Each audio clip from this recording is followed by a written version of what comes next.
Alright, I'm going to show you how to create a database.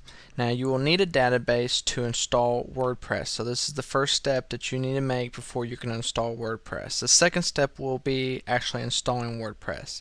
Now if you are going to use the easy way by using a feature called Fantastico, which I've described in one of my videos on how to install WordPress, you won't need to make these steps. But if you're going to install it the manual way, you're not going to go by using an automatic script installer, you're going to need to make these two steps. First step is to create a database, and the second step is actually to manually install WordPress yourself. So first thing we need to do to create a database, you need to go in your cPanel area on your hosting account and click on the icon that says MySQL Databases. So click on that.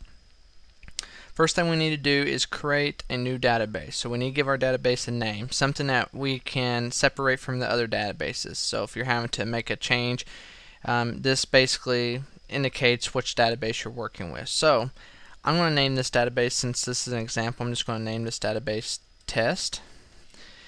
Then I'm going to hit create database. It says it has added this to the database. So go back. You'll notice right here now we have the database test. Next, scroll down and we need to create a username and password. This is giving a username and password to that database. So for this example, I'm going to use the username as admin. Password is going to be, let's just say, test. Then I'm going to hit create user. It says added admin with the password test. That means it's already been set up for us. Then go back. Alright, so we have our current database is test. Our current user is admin. This is the one we just set up. So our username is admin. And the last step is to basically give privileges to that database. So we're going to put right here that we want admin, the username admin, to have access to the test database. This is a different database I own, so I want to give it permissions to the test database. And to do that, just make sure you match them up, this username to the database we just created, which is test, and hit add user to database. It says it has added the user admin to the database test. Go back, and we're finished.